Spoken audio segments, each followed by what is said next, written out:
आज हम लोग इस छोटे से वीडियो के हेल्प से समझने वाले हैं रिलेटिव मोशन के कुछ इंपॉर्टेंट फॉर्मूले और कुछ इंपॉर्टेंट कंसेप्ट के बारे में, जिसको अगर आप जान लेते हैं तो आपको एग्जाम में क्वेश्चन सोल्व करना काफी आसान हो सकता है। हेलो मेरे प्यारे बच्चों, तो चलिए जानते हैं रिलेटिव मोशन के वो कौन से कंसेप्ट और फॉर्मूले हैं जो अगर आप जान लेते हैं तो आपको एग्जाम में काफी हेल्प हो सकती है। तो चलिए सबसे पहले हम बात करते हैं पोजीशन, वेलोसिटी और रिलेटिव एक्सेलरेशन के बारे में। यानी अगर आपको दो पार्टिकल दे रखा हो और दोनों ही पार्टिकल का इंडिविजुअल पोजीशन, वेलोसिटी और एक्सेलरेशन दे रखी हो और ये पूछा गया हो कि एक पार्टिकल की वेलोसिटी, पोजीशन, एक्सेलरेशन दूसरे पार्टिकल के रिस्पेक्ट में कितना होगा, ये अगर पूछा जाता है तो आप कैसे कैलकुलेट करेंगे। तो चलिए समझते हैं इसको कैलकुलेट करने के लिए हमें किस चीज को ध्यान में रखना होगा। तो जैसा कि आप जानते हैं पोजीशन, वेलोसिटी और एक्सेलरेशन ये तीनों ही वेक्टर क्वांटिटी होती है और अगर वेक्टर है तो सबसे पहले आपको डायरेक्शन ध्यान में तो रखना ही पड़ेगा। यानी हम रिलेटिव मोशन में जो भी बात करेंगे उसमें डायरेक्शन खास ध्यान रखना है। अगर आप छोटी सी मिस्टेक डायरेक्शन में कर देते हैं तो आपकी सारी मेहनत बेकार हो सकती है, इसीलिए आप डायरेक्शन को खास ध्यान रखें। तो चलिए समझते हैं आखिर इसको कैलकुलेट आखिर करेंगे कैसे। तो जैसे मान लीजिए हमने यहाँ पे दो पार्टिकल ले रखे, पार्टिकल क्या, मेन, वुमेन, जो भी आपको समझना है समझ लीजिए। यहाँ हमने एक ए लिया है और एक बी लिया है। हमने ए के पोजीशन को एक्स ए, वेलोसिटी को वी ए और एक्सेलरेशन को ए लिया है। उसी तरह से हमने बी का भी पोजीशन, वेलोसिटी और एक्सेलरेशन को डिनोट किया हुआ है, जैसा कि आप देख सकते हैं। तो एक्चुअली यहां पे हमें क्या कैलकुलेट करना है, हमें ए की पोजीशन, वेलोसिटी और एक्सेलरेशन बी के रिस्पेक्ट में कैलकुलेट करना है। ध्यान दीजिएगा, हमें ए का कैलकुलेशन किसके रिस्पेक्ट में करना है, बी के रिस्पेक्ट में। तो जैसा कि यहां लिखा हुआ देख सकते हैं, हमने लिखे हैं कि एक्स ए बी को आप क्या पढ़ेंगे, हमें ए का पोजीशन निकालना है ना बी के रिस्पेक्ट में। तो जिसका पोजीशन निकालना हो या जो भी निकालना हो उसको हम पहले लिखते हैं और जिसके रिस्पेक्ट में निकालना होता है उसको बाद में। यानी इसको हम पढ़ते कैसे हैं, x of A with respect to b. X को हमने पोजीशन बोला हुआ है तो इसको आप ऐसे पढ़ सकते हैं प्यार से, position of A with respect to b. तो आप इसको कैलकुलेट कैसे करेंगे, x a minus x b. अब देखिए एक्स ए और एक्स बी हमने इसके दोनों के ही ऊपर एरो लगा रखी है, मतलब ये एक वेक्टर क्वांटिटी है। तो जब भी आप एक्स ए और एक्स बी की वैल्यू पुट करेंगे तो आप खास डायरेक्शन का ध्यान रखेंगे। यानी आप किसी भी एक डायरेक्शन को पॉजिटिव ले सकते हैं तो उसके उल्टा जो भी रहेगा उसको आपको माइनस के साथ पुट करना होगा। ठीक है, बस इतना इसमें ध्यान रखना है, जो सबसे इंपॉर्टेंट बात है, जहां पे सबसे ज्यादा मिस्टेक होने की चांसेस होती है। तो उसी तरह मान लीजिए अगर आपकी वेलोसिटी ए का कैलकुलेट करना हो बी के रिस्पेक्ट में तो आप क्या लिखेंगे, velocity of A with respect to b, v a b is equals to v a minus v b. ये एक फॉर्मूला है जो आप याद रख सकते हैं। इसी तरह से अगर आपको एक्सेलरेशन कैलकुलेट करना हो तो acceleration of A with respect to B को आप A acceleration of A minus acceleration of B लिखकर कैलकुलेट कर सकते हैं। फिर से मैं बोलना चाहूंगा, ये सारे प्रोसेस में आप डायरेक्शन को खास ध्यान रखिएगा क्योंकि वहीं पे मिस्टेक होने की चांसेस सबसे ज्यादा होती है। ठीक है, बाकी आप कैलकुलेशन तो आराम से कर सकते हैं। चलिए आगे बढ़ते हैं velocity of separation and approach के बारे में। ये वेलोसिटी ऑफ सेपरेशन और अप्रोच काफी इंपॉर्टेंट पॉइंट है। इंपॉर्टेंट इसलिए भी हो जाता है क्योंकि हम इसके आगे सेंटर ऑफ मास में कोलिजन पढ़ेंगे और जब आप कोलिजन पढ़ेंगे कि दो पार्टिकल आपस में कोलाइड करता है तो वहां पे velocity of separation and velocity of approach का यूज होता है। तो इसीलिए यहां पे वेलोसिटी ऑफ सेपरेशन और अप्रोच का समझना काफी इंपॉर्टेंट हो जाता है आगे के पॉइंट ऑफ व्यू से भी। तो चलिए समझते हैं। वैसे बहुत ज्यादा टफ ऐसा कुछ है नहीं, थोड़ा सा अगर आप ध्यान दीजिएगा तो आराम से समझ में आ जाएगा। जैसे देखिए यहां पे हमने दो पार्टिकल ले रखे हैं, पार्टिकल ए, पार्टिकल बी। हमने पार्टिकल ए की वेलोसिटी θ1 एंगल पे इधर रख रखा है वी ए और बी की वेलोसिटी हमने θ2 एंगल पे वी बी इधर दे रखा है। तो अब हमने क्या किया, इसके बाद ए और बी का तो चलो दे दिया है वेलोसिटी दोनों का, हमें कैलकुलेट करना है कि वेलोसिटी ऑफ सेपरेशन और वेलोसिटी ऑफ अप्रोच क्या होगा। अब जैसा कि नाम में भी प्यार से जरा नाम को सोचिए, आपको आंसर मिल जाएगा। वेलोसिटी ऑफ सेपरेशन का मतलब क्या हुआ, वो कौन सी वेलोसिटी है जितनी वेलोसिटी से दोनों पार्टिकल एक दूसरे से दूर भाग रहे हैं, आया समझ में। और वेलोसिटी ऑफ अप्रोच मतलब पीछा कर रहा है, एक दूसरे की तरफ जा रहा है, मतलब वो कौन सी वेलोसिटी है जितनी वेलोसिटी से दोनों पार्टिकल आपस में नजदीक आ रहा है, उसको वेलोसिटी ऑफ अप्रोच बोलेंगे। ठीक है, तो बेसिकली आपको वेलोसिटी ऑफ सेपरेशन में और अप्रोच में क्या फाइंड करना है, सेपरेशन के लिए कितनी वेलोसिटी से दोनों पार्टिकल एक दूसरे के रिस्पेक्ट में दूर जा रहा है, और अप्रोच के लिए कितनी वेलोसिटी से दोनों पार्टिकल एक दूसरे के रिस्पेक्ट में नजदीक आ रहा है। जैसे ये अगर 5 से आ रहा है और ये भी 5 से आ रहा है, तो 10 से दोनों के बीच की जो डिस्टेंस होगी वो 10 से कम हो रही होगी ना। वही सपोज करिए ये 10 से भाग रहा है और ये 5 से पीछा कर रहा है, तो ये ज्यादा स्पीड चल रहा है, तो ये 10 से भाग रहा है, ये 5 से पीछा कर रहा है, तो फाइनली सेपरेशन बढ़ेगा। क्यों? क्योंकि आगे की वेलोसिटी ज्यादा है। और कितना से बढ़ेगा, तो इसका 10 था, इसका 5 था, तो 5 मीटर पर सेकेंड से दोनों के बीच का सेपरेशन बढ़ेगा। मतलब यहां पे वेलोसिटी ऑफ सेपरेशन आएगा। और वही वेलोसिटी ऑफ अप्रोच के लिए हमने क्या बोला कि ये 5 से जा रहा है और ये भी मान लीजिए ये 10 से जा रहा है, तो दोनों मिलकर 15 से नजदीक आ रहा है ना, तो ये वेलोसिटी ऑफ अप्रोच हो गई। तो सिंपली वेलोसिटी ऑफ सेपरेशन और अप्रोच का मतलब इतने ही है जितना अभी आपने समझा है। तो आप इसको कैलकुलेट कैसे करेंगे, ध्यान दीजिए।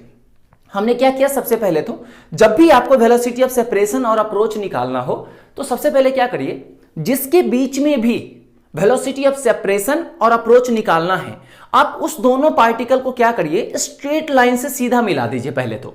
ठीक है, क्यों मिलाना है इसकी बात हम अभी करेंगे।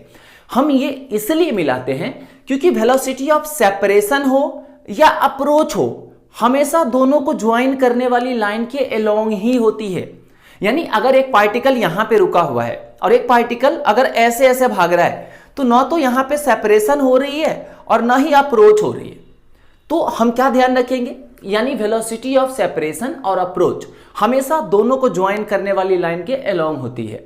यानी दो पार्टिकल या तो सेपरेट होगी या अप्रोच होगी, ये तब होगी जब पार्टिकल की वेलोसिटी दोनों को ज्वाइन करने वाली लाइन के अलोंग होगी।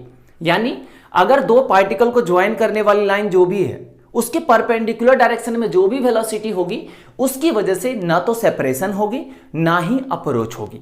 ठीक है, तो अब यहां चलिए ध्यान दीजिए, हमने सबसे पहले क्या किया, ए और बी पार्टिकल को एक दूसरे से ज्वाइन किया, स्ट्रेट लाइन, डॉटेड लाइन आप देख पा रहे हैं। ठीक है, फिर हमने क्या किया, वी ए ना तो दोनों को ज्वाइन करने वाली लाइन के अलोंग है और न ही दोनों को ज्वाइन करने वाली लाइन के परपेंडिकुलर है। इसीलिए सबसे पहले हमने इस वी ए का कंपोनेंट लिया, एक तो इधर लिया दोनों को ज्वाइन करने वाली लाइन के along we a cos theta 1, और एक परपेंडिकुलर लिया वी ए साइन थीटा 1। ठीक है, उसी तरह से वी बी को भी जब हमने देखा तो पता चला वी बी ना तो दोनों को ज्वाइन करने वाली लाइन के अलोंग है और ना ही दोनों को ज्वाइन करने वाली लाइन के परपेंडिकुलर है। तो इसीलिए हम इसका कंपोनेंट लेते हैं। इसका हमने कंपोनेंट लिया इधर वी बी कॉस थीटा 2 और इधर वी बी साइन थीटा 2, इतना आपको पता होगा। ठीक है, अब ध्यान दीजिए, अभी हमने क्या बोला था कि जब भी वेलोसिटी ऑफ सेपरेशन या अप्रोच जब भी बात करेंगे, हमेशा किसके अलोंग बात करेंगे, दोनों पार्टिकल को ज्वाइन करने वाली लाइन के अलोंग। ठीक है, यानी यहां पे जो वी ए कॉस थीटा 1 है और वी बी कॉस थीटा 2 है, यही दो वेलोसिटी है जो दोनों को ज्वाइन करने वाली लाइन के अलोंग है। यहां पे जो ये दिख रहा है ना आपको परपेंडिकुलर, ये वाला और ये वाला, इसकी वजह से ना तो सेपरेशन होगी और ना ही अप्रोच होगी। आया समझ में? तो यहां पे देखिए केस हमने पहला क्या लिया है कि अगर वी वी कॉस थीटा 2 अगर ज्यादा होता है वी ए कॉस थीटा 1 से, तो ध्यान दीजिए इसकी वेलोसिटी ज्यादा है और इसकी ये पीछे पीछे आ रहा है उसका कम है। इसका मतलब ये दूर भागेगा ना, सेपरेशन बढ़ जाएगा। सेपरेशन बढ़ेगा तो इसके लिए हम वेलोसिटी ऑफ सेपरेशन निकालेंगे। यानी अगर दो पार्टिकल के बीच का सेपरेशन बढ़ रहा है तो वहां पे हम वेलोसिटी ऑफ सेपरेशन की बात करेंगे कि कितनी वेलोसिटी से सेपरेशन बढ़ रहा है, और अगर दोनों के बीच का सेपरेशन घट रहा है तो वहां पे हम वेलोसिटी ऑफ अप्रोच की बात करेंगे कि कितनी वेलोसिटी से दोनों एक दूसरे के पास आ रहा है। आया समझ में? तो यहां पे आगे वाले की वेलोसिटी हमने ज्यादा लिया है पीछे वाले से, तो यहां सेपरेशन बढ़ेगा। इसका मतलब यहां पे वेलोसिटी ऑफ सेपरेशन की बात होगी, जो आप कैलकुलेट कर सकते हैं। कैसे? तो ये वी वी कॉस थीटा 2 से दूर जा रहा है और ये वी ए कॉस थीटा 1 से नजदीक जा रहा है, तो v b cos theta 2 minus v a cos theta 1 हमने लिखा है वेलोसिटी ऑफ सेपरेशन को। इसको आप याद मत रखिएगा, थोड़ा सा समझ लीजिए, क्योंकि क्वेश्चन जब चेंज होगा तो डायग्राम बदलेगा, डायग्राम बदलेगा तो कंपोनेंट बदलेगा और फिर वहां पे आप मिस्टेक कर सकते हैं। इसलिए सिंपल कंसेप्ट क्या याद रखिए, हम क्या फाइंड कर रहे हैं, हमें पहले ही पता चल चुका है कि यहां पे सेपरेशन हो रही है अगर ये कंडीशन है तो। ठीक है, मतलब वेलोसिटी ऑफ सेपरेशन ही आएगा यहां पे। तो यहां पे हमने वेलोसिटी ऑफ सेपरेशन को आप ध्यान दीजिए कैसे लिखिएगा, ये बताइए इसकी वजह से सेपरेशन हो रहा है कि इसकी वजह से। यानी ए और बी एक दूसरे से दूर जाना चाह रहा है, मतलब किसकी वजह से? तो देखिए वी cos थीटा 2 जो है वो बी की वेलोसिटी है, और इस वेलोसिटी की वजह से बी जो है वो ए से दूर भाग रहा है, मतलब हम इसकी वजह से बोल सकते हैं सेपरेशन हो रहा है, और हमें कैलकुलेट क्या करना था? सेपरेशन। जबकि अगर हम वी cos थीटा 1 की अगर बात करें तो वी cos थीटा 1 की वजह से ए जो है वो बी के नजदीक जाना चाह रहा है। इसका मतलब वी cos थीटा 1 की वजह से अप्रोच होना चाह रहा है, मतलब वो वेलोसिटी जिसकी वजह से डिस्टेंस बढ़ना चाह रहा है उसको हम वेलोसिटी ऑफ सेपरेशन में बोलेंगे, और जिस वेलोसिटी की वजह से डिस्टेंस कम होना चाह रहा है उसको हम वेलोसिटी ऑफ अप्रोच में रखेंगे। आया समझ में? तो अब समझते हैं हमें वेलोसिटी ऑफ सेपरेशन बिना याद किए कैसे याद रख सकते, यहां पे लिख सकते हैं। तो वेलोसिटी ऑफ सेपरेशन, ध्यान दीजिए हम सेपरेशन निकाल रहे हैं तो हम उस वेलोसिटी को प्लस के साथ लिखेंगे जिसकी वजह से सेपरेशन हो रही है, क्योंकि हमें सेपरेशन चाहिए, और उस वेलोसिटी को निगेटिव के साथ लिखेंगे जिसकी वजह से अप्रोच हो रहा है। क्यों? क्योंकि हमें तो सेपरेशन चाहिए भैया, लेकिन वो तो अप्रोच कर रहा है तो वो तो गलत हो गई ना, फिर तो उसको माइनस के साथ लिखनी है। ठीक है, तो वी cos थीटा 2 की वजह से बी दूर जा रहा है, मतलब सेपरेशन हो रहा है, हमें सेपरेशन ही चाहिए, तो हमने वी cos थीटा 2 को प्लस के साथ लिखा है। वहीं पे वी cos थीटा 1 की वजह से जो ए है वो बी के नजदीक जाना चाह रहा है, इसका मतलब ये हुआ कि इसकी वजह से अप्रोच होना चाह रहा है, लेकिन हमें तो चाहिए था सेपरेशन, इसीलिए हमने इसको माइनस के साथ लिख दिया। आया समझ में? फिर इसी तरह देखिए दूसरा को भी रटना नहीं है, अभी आप खुद ही लिख सकते हैं। पहले हमने क्या देखा कि अच्छा ये जो वी cos थीटा 1 है वो ज्यादा है वी cos थीटा 2 से, मतलब ये वेलोसिटी अगर ज्यादा होगी आगे वाले से तो फिर ऑब्वियस सी बात है यहां पे क्या हो रही होगी बताइए? अगर ये इधर जा रहा है, ये पार्टिकल आगे जा रही है, इसके पीछा कर रहा है, तो पीछे वाले की वेलोसिटी ज्यादा होगी तो सेपरेशन घटेगा ना, मतलब यहां पे अप्रोच हो रहा है। ये तो हमें वेलोसिटी देख के ही पता चल गया, मतलब यहां पे वेलोसिटी ऑफ अप्रोच निकालना है। तो सिंपल आप क्या करिएगा, जिस वेलोसिटी की वजह से अप्रोच हो रही है उसको प्लस के साथ लिखेंगे क्योंकि हमें अप्रोच चाहिए, तो बिल्कुल सही है, और जिसकी वजह से सेपरेशन हो रहा होगा उसको हम माइनस के साथ लिखेंगे। तो यहां पे ध्यान दीजिए वेलोसिटी ऑफ अप्रोच में वी cos थीटा 1 को हमने प्लस के साथ लिखा, क्यों? क्योंकि इस वी cos थीटा की वजह से नजदीक आ रहा था ए पार्टिकल बी के, इसलिए हमें अप्रोच ही निकालना था, इससे अप्रोच हो रहा है इसलिए प्लस। वी cos थीटा 2 से जो बी है वो ए से दूर भागना चाह रहा है, मतलब इस वेलोसिटी की वजह से सेपरेशन होना चाह रहा है, इसीलिए हमने इसको माइनस के साथ लिखा। यहां तक क्लियर है? तो इसको आप याद ना रख के आप इसको समझ लीजिए, क्योंकि यहां पे जब भी क्वेश्चन बनेगा तो आपको समझ के ही करना होगा। तो देखिए यहां सबसे इंपॉर्टेंट बात हमने क्या बोला था इससे ऊपर कि हमें डायरेक्शन ध्यान रखना है। दूसरा जो सबसे इंपॉर्टेंट है इस वेलोसिटी ऑफ सेपरेशन और अप्रोच के लिए वो ये है कि जब भी वेलोसिटी ऑफ सेपरेशन और अप्रोच की बात होगी तो हमेशा हम किस वेलोसिटी की बात करेंगे? दोनों पार्टिकल को ज्वाइन करने वाली लाइन के अलोंग जो वेलोसिटी है हम उसी की बात करेंगे। देखिए हर जगह हमने वही वेलोसिटी का यूज किया है जो कंपोनेंट दोनों को ज्वाइन करने वाली लाइन के अलोंग था। आया समझ में? क्यों?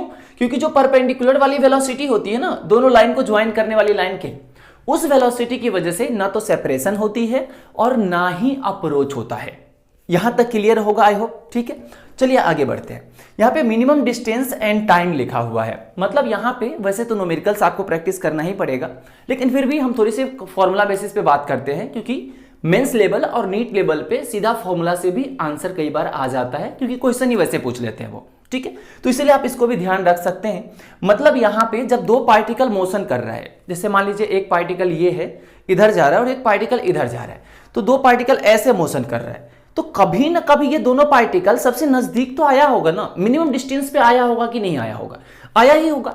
तो हमें इसमें वही निकालना होता है कि अगर दो पार्टिकल है ए और बी, हमने दो पार्टिकल ले रखे हैं, अगर दो पार्टिकल मोशन कर रहा है तो उसके बीच का मिनिमम डिस्टेंस कितना आया होगा, और वो जो मिनिमम डिस्टेंस आया होगा वो कितने टाइम बाद आया होगा। मतलब अगर ए यहां से चल रहा था, बी यहां से, तो इस तरह से चला है, तो मिनिमम डिस्टेंस इधर कहीं आया होगा मान लीजिए, तो यहां तक आने के लिए कुछ टाइम लगा होगा ना, तो जहां से मोशन स्टार्ट हुआ है वहां से कितने टाइम बाद वो मिनिमम डिस्टेंस आया होगा, वो टाइम भी हमें इस फॉर्मूला से मिल जाएगा। मतलब इस दोनों फॉर्मूले से आप क्या निकाल सकते हैं कि दो पार्टिकल अगर मोशन कर रहा है तो दोनों पार्टिकल के बीच में मिनिमम सेपरेशन कब कितना होगा और मिनिमम सेपरेशन कब होगा, जो कि टाइम आप निकाल सकते हैं। ठीक है, तो आप ये दोनों फॉर्मूला अच्छे से याद रख लीजिए। ये एक्स ए बी का मतलब है, यहां दो पार्टिकल था ए और बी, तो एक्स ए बी का मतलब है position of A with respect to b. इसी तरह से वी ए बी भी है, तो आप बाकी आप कैलकुलेट कर सकते हैं। बाकी यहाँ मॉड है, मॉड का मतलब मैग्नीट्यूड होता है, ये आपको पता होगा। तो इस दोनों फॉर्मूले की हेल्प से इस तरह का कैलकुलेशन आराम से आप निकाल सकते हैं। ठीक है, तो आप इसको आप अच्छे से याद कर लीजिएगा और ये वाले पोर्शन को आपको समझना होगा। चलिए अब आगे बढ़ते हैं रिवर प्रॉब्लम। तो यहाँ पे दो चीजें हैं, रिवर प्रॉब्लम और रेन प्रॉब्लम।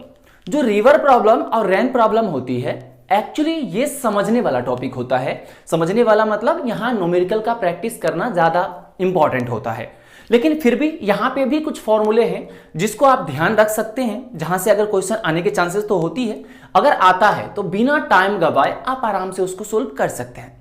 तो देखिए यहाँ पे हमने रिवर प्रॉब्लम में कुछ डायग्राम बनाए हैं और फिर कुछ फॉर्मूले लिखे हैं। चलिए इसको समझते हैं। यहाँ पे सबसे पहले तो हमने वी आर मतलब रिवर की वेलोसिटी लिया है कि रिवर इधर वी आर वेलोसिटी से फ्लो हो रही है। ठीक है, फिर दूसरा एक मैन है जो इधर जंप किया है। एक्चुअली हमने इधर जंप करवाया है, ये इधर भी कर सकता था, इधर भी कर सकता था। ठीक है, ये इधर नहीं कर सकता, क्यों? क्योंकि जो रिवर है उसके बैंक पे खड़ा होकर बैंक पे ऐसे उछलिएगा क्या? नहीं ना, रिवर में जंप करना है ना हमें, तभी तो रिवर प्रॉब्लम बनेगा। तो या तो इधर जंप करेगा या फिर सीधा परपेंडिकुलर या फिर इधर। ठीक है, लेकिन हमने यहाँ पे एक ही केस लिया है, जैसा अभी हमने बोला था कि ये सारा प्रैक्टिस का खेल होता है। ये टॉपिक रेन प्रॉब्लम और रिवर प्रॉब्लम, तो आप इस पे क्वेश्चन का प्रैक्टिस जरूर कर लीजिए। लेकिन यहाँ पे जो फॉर्मूले लिखे हैं हमने, ये भी इंपॉर्टेंट है, ये आपको सीधा ध्यान रखना है। इसके लिए हम डेरिवेशन करने एग्जाम में नहीं बैठने वाले। ठीक है, तो देखिए यहाँ पे हमने क्या किया, एक मेन को वीएमआर का मतलब पहले समझिए क्या है। ये मेन की वेलोसिटी है रिवर के रिस्पेक्ट में, मतलब वीएमआर है velocity of man with respect to river. तो इसमें आप ज्यादा कंफ्यूज मत होइए, सिंपल मतलब समझिए इसका। ये मेन की वो वेलोसिटी है जब रिवर रुकी हुई होगी, उस रुकी हुई रिवर के अंदर जितनी स्पीड से मेन स्विम कर सकता है ना, ये वही वेलोसिटी है। मतलब वीएमआर मेन का एक्चुअल वेलोसिटी है, इसमें किसी का कोई कंट्रीब्यूशन नहीं है, ये मेन का खुद का है। आया समझ में? तो आप नाम से कंफ्यूज ना हो। मतलब वीआर का मतलब है रिवर के खुद का वेलोसिटी और वीएमआर का मतलब है इस मेन का खुद का वेलोसिटी। आया समझ में? अब हमने क्या किया, एक्चुअली ये जो वेलोसिटी था ना मेन का, ना तो रिवर के अलोंग था और ना ही रिवर के परपेंडिकुलर था। तो हमने इसीलिए इसका कंपोनेंट पहले ले लिए कि इधर जा रहा था तो रिवर के अलोंग अपोजिट, रिवर के अपोजिट आएगा वीएमआर साइन थीटा, और एक आएगा वीएमआर कॉस थीटा जो रिवर के परपेंडिकुलर डायरेक्शन में होगा। आया समझ में? फिर हमने ये वीआर, अब देखिए वीएमआर एक्चुअली इसका कंपोनेंट हमने ये दोनों लिया, तो ये दोनों ही कंपोनेंट मेन के खुद की वेलोसिटी की वजह से। लेकिन जैसे ही ये मेन रिवर में जंप कर जाएगा तो आप पानी के ऊपर है ना वो, तो अगर मान लीजिए यहां पे है और रिवर उधर जा रही है, तो इसको रिवर अपने साथ भी तो लेके जाएगा। ये भी आपस इधर उधर अपनी खुद की वजह से जा सकता है, लेकिन रिवर की जो वेलोसिटी होगी उतने से तो जाएगा ही। मतलब मेन जैसे ही रिवर में जंप करेगा तो रिवर की जो भी वेलोसिटी होगी वो वेलोसिटी भी मेन को मिल जाएगा। तो मेन के पास अब दो वेलोसिटी हो जाएगी, एक तो वीएमआर जो कि खुद की वजह से है, और एक वीआर जो रिवर की वजह से आ जाएगी रिवर में जाने के बाद। ठीक है, तो हमने इसका कंपोनेंट ले लिया सबसे पहले। अब आगे देखते हैं, हमने लिखा टाइम टू क्रॉस रिवर, मतलब यहां मेन ने जंप किया होगा तो कहीं ना कहीं उधर यहां पहुंचेगा, फिर यहां या फिर यहां पे रिवर की वेलोसिटी अगर बहुत ज्यादा हुई तो इधर ना जाके कहीं इधर इस तरफ पहुंच पाएगा। तो जहां भी पहुंचेगा उस तरफ, दूसरे बैंक की तरफ, क्या हम बोल सकते कितना टाइम लिया होगा? तो वही टाइम के लिए हमने ये फॉर्मूला लिखा है। एक्चुअली ये बताइए, रिवर क्रॉस होगा मतलब ये डी डिस्टेंस कंप्लीट किया गया होगा इस साइड से उस साइड जाने तक। तो ये जो डी डिस्टेंस है वो किस वेलोसिटी की वजह से कंप्लीट हुआ है? तो वीएमआर कॉस थीटा की वजह से ना, और कोई एक्सेलरेशन तो है नहीं। तो ये स्पीड जो होगी एक्चुअली इसके परपेंडिकुलर डायरेक्शन में जो कांस्टेंट होगी। तो डिस्टेंस पता है, स्पीड पता है, टाइम नहीं निकाल सकते? बिल्कुल निकाल सकते हैं। Time is equals to distance by speed. तो एक्चुअली हमने टाइम में केवल यही स्पीड क्यों लिखा जो परपेंडिकुलर डायरेक्शन में है? तो समझ में आया, यही वो वेलोसिटी है जिसकी वजह से रिवर क्रॉस हुआ है। ये बताइए, मेन के पास जो वीएमआर साइन थीटा है इसकी वजह से कभी रिवर क्रॉस होगा क्या? ये तो रिवर के अलोंग ही बस इधर इधर इधर उधर जाता रह जाएगा। क्रॉस होने के लिए इधर चाहिए वेलोसिटी जो कि वीएमआर कॉस थीटा है। इसीलिए टाइम में केवल यही वेलोसिटी यूटिलाइज होगी, बाकी वेलोसिटी नहीं होगी। आया क्लियर हुआ यहां तक? अब आगे बढ़ते हैं। अब देखिए ड्रिफ्ट क्या होती है। हमने जैसे बोला यहां जंप किया है यहां से, बट हमने लिया है यहां पे, यहां इधर कहीं पहुंचता है पी पॉइंट पे। तो एक्चुअली इसको यहां से यहां जाना था, बट ये यहां चला गया। तो रिवर के अलोंग जो डिस्प्लेसमेंट होती है ना उसको ड्रिफ्ट बोलते हैं। तो ये यहाँ पे एक्स है जो ड्रिफ्ट है। अब वो होगी कितनी? तो देखिए इधर ये मेन रिवर के लेफ्ट साइड पे इस तरफ गया है, मतलब ये जो परपेंडिकुलर लाइन था उसके लेफ्ट साइड गया है। इसका मतलब VMR sin थीटा VR से ज्यादा रहा होगा, तभी तो इधर गया। अगर ये ज्यादा हो जाएगा इससे, फिर तो मेन के पास हॉरिजॉन्टल में इधर चला जाएगा ना वेलोसिटी, फिर तो कहीं इधर पहुंच जाता। आया समझ में? तो यहां पे हमने क्या लिखा, x को VMR sin theta minus VR। ये क्यों लिखा? एक्चुअली मेन यहां से यहां इसी t टाइम में गया होगा, जितने टाइम में वो रिवर को क्रॉस किया होगा। तो ये टाइम तो हमें पता चल गया। अब कितनी वेलोसिटी से अलोंग, हमने क्या बोला, ड्रिफ्ट क्या होती है, डिस्प्लेसमेंट अलोंग द रिवर। तो वेलोसिटी निकालिए अलोंग द रिवर क्या है। तो इधर VMR sin थीटा से जा रहा था, बट रिवर इसको उल्टा में VR से ले जा रहा था, इसीलिए हमने इसमें से इसको माइनस कर दिया। यहां पे हम ऐसा मान के चल रहे हैं कि इसकी ये वेलोसिटी से ज्यादा, ये वेलोसिटी ज्यादा है VR से, इसलिए ये इधर पहुंचा है। तो मेन के पास नेट वेलोसिटी इधर की तरफ कितना हुआ, VMR sin theta minus VR। वही लिखा हमने, वेलोसिटी इंटू टाइम, हो गई डिस्प्लेसमेंट, क्योंकि एक्सेलरेशन तो है नहीं। आया समझ में? तो आप ये फॉर्मूला भी ध्यान रख सकते हैं। अब आगे चलिए बढ़ते हैं। Condition to cross river in minimum distance, यानी जैसे अभी यहां से यहां पहुंचा था, तो इससे भी तो छोटा डिस्टेंस हो सकता था ना। मान लीजिए मेन यहां से सीधा यहां पहुंच जाए, तो इससे छोटा डिस्टेंस तो कोई हो ही नहीं सकती। तो कहने का मतलब यहां पे condition to cross river in minimum distance का मतलब है कि जब मिनिमम डिस्टेंस के अकॉर्डिंग अगर क्रॉस करता है रिवर, तो उसमें वो कितना टाइम लेता है। तो ध्यान दीजिए, अभी हमने मेन को इधर जंप करवाया, तो अगर VR और VMR sin थीटा इक्वल हो जाता है, तो ये दोनों कैंसिल आउट हो जाएगा। फिर मेन के पास एक ही वेलोसिटी बचेगा ना, VMR cos थीटा, जिसकी वजह से मेन सीधा यहां से यहां पहुंच जाएगा। मतलब मेन की एक कंपोनेंट जो है वेलोसिटी की, वो रिवर की वेलोसिटी को कैंसिल आउट करेगा और एक कंपोनेंट की वजह से रिवर को क्रॉस करेगा। यहां तक क्लियर है? तो कितना टाइम लगेगा क्रॉस करने में, तो हमने यहां पे लिखा हुआ है d/s। अब एक्चुअली यहां पे हमने कुछ cos थीटा का कंपोनेंट ये नहीं लिखा। वो क्यों नहीं लिखा समझिए, क्योंकि VMR sin theta equals to VR होगा यहां पे। क्यों? क्योंकि हमने क्या बोला, अभी यहां से मेन शॉर्टेस्ट पाथ के लिए यहां जाएगा, तो सीधा परपेंडिकुलर लाइन पे कब चलेगा ये, जब ये VR VMR sin थीटा को कैंसिल आउट करेगा, मतलब ये दोनों इक्वल हो जाएगा। तो यही हमने इक्वल किया, यहां से थीटा को हम निकाल सकते हैं VR/VMR। आया समझ में? फिर एक्चुअली हमने जो टाइम d/VMR cos थीटा लिखा था, यहां से cos थीटा को रिप्लेस कर देंगे यहां वाले फॉर्मूले से। तो हमें ये फॉर्मूला सीधा ध्यान रखना है, वो इस तरह से कि अगर कोई मैन मिनिमम डिस्टेंस के केस में रिवर को क्रॉस करता है, तो वो कितना टाइम लेगा रिवर को क्रॉस करने में। तो आपको ये फॉर्मूला ध्यान रखना है, d/√VMR का स्क्वायर माइनस VR का स्क्वायर। आपको हर एक चीज पता होगा, सीधा वैल्यू पुट करिए और आंसर निकालिए। ठीक है, अब चलिए आगे बढ़ते हैं। Condition to cross river in minimum time, यानी यहां जैसे आप रिवर में जंप किया, तो कोई तो ऐसा होगा ना कंडीशंस जिसके करस्पॉन्डिंग आप जल्दी से क्रॉस कर जाएंगे रिवर को। तो अब ध्यान दीजिए, रिवर को क्रॉस किस वेलोसिटी की वजह से किया जा रहा है, मेन की उस वेलोसिटी की वजह से ना जो रिवर के परपेंडिकुलर है। तो आप सोच के देखिए, अगर मेन अपना पूरा का पूरा वेलोसिटी रिवर के परपेंडिकुलर ही कर लेता है, VMR से तो ज्यादा वेलोसिटी मेन के पास हो ही नहीं सकती ना। तो अगर ये पूरा VMR इधर कर लेता है, तो मेन यहां नहीं पहुंचेगा, इधर कहीं पहुंचेगा उस तरफ। लेकिन ये जो लेगा ना, वो सबसे कम टाइम लेगा। एक्चुअली मेन ऐसे जाएगा, ऐसे, फिर ऐसे, फिर ऐसे, आपको दिखेगा ऐसे। तो वो कितना, पूरा VMR से इस बार D को क्रॉस कर रहा है, तो कितना टाइम लेगा, T मिनिमम d/VMR। ठीक है, तो आप ये भी ध्यान रख सकते हैं कि किसी रिवर को अगर मुझे मिनिमम टाइम में क्रॉस करना है तो कितना टाइम लगेगा, तो d/ जो भी मेन की वेलोसिटी रहेगा वो। यहां तक क्लियर है? तो ये दोनों फॉर्मूला काफी इंपॉर्टेंट है, आप इस दोनों को खास करके ध्यान रखिएगा। ठीक, अब चलिए आगे बढ़ते हैं। Rain problem. अब देखिए, इसमें रेन प्रॉब्लम में हमने क्या लिखा है, प्रैक्टिस क्वेश्चन। मतलब यहां पे आपको क्वेश्चन को प्रैक्टिस करना पड़ेगा। रेन प्रॉब्लम इंपॉर्टेंट है, आप इसको छोड़ नहीं सकते। इंपॉर्टेंट इसलिए भी है क्योंकि यहां सीधा फॉर्मूला से आंसर नहीं आता है, आपको थोड़ा सोचना पड़ता है, और सोचने वाला पोर्शन जहां भी आता है वो इंपॉर्टेंट हो ही जाता है। ठीक है, तो आपके एग्जाम में यहां से आने के चांसेस बहुत ज्यादा होती है, इसलिए आपको इसको छोड़ना नहीं है बिल्कुल भी। इसके लिए हमें क्वेश्चन को PYQ को पहले तो सोल्व करनी है, वहां से यह आइडिया लग जाएगा आपको कि कैसे क्वेश्चन पूछे जाते हैं। उसके बाद कुछ अच्छे क्वेश्चंस और भी जो होंगे, जो थोड़ा टफ होंगे, उस तरह से कर लीजिएगा, आपको कॉन्फिडेंस आ जाएगा। बाकी रिलेटिव मोशन के अगर ये सारे फॉर्मूले और कंसेप्ट जो हमने अभी बात किया है, अगर ये आपको समझ में आ गया है, तो रिलेटिव मोशन के आपके 70% कंसेप्ट क्लियर होंगे। क्योंकि यहां पे जो भी कंसेप्ट हमने अभी डिस्कस किया है, यही कंसेप्ट है जो रिलेटिव मोशन के सबसे इंपॉर्टेंट पार्ट माने जाते हैं। ठीक है। तो आई होप आपको ये सारे कंसेप्ट और फॉर्मूले समझ में आ गया होगा कि किसको रटना है और किसको किस तरह से समझ के रटना है। ठीक है, तो हम आशा करते हैं कि ये सारे कंसेप्ट का आप अच्छे से रिवाइज करिएगा और सारे फॉर्मूले जो इंपॉर्टेंट है उसको आप याद करके भी एग्जाम हॉल में जाइएगा। ठीक है, तो आप अच्छे से सारा प्रैक्टिस कीजिए। हम मिलेंगे नेक्स्ट वीडियो में, तब तक के लिए जय हिंद।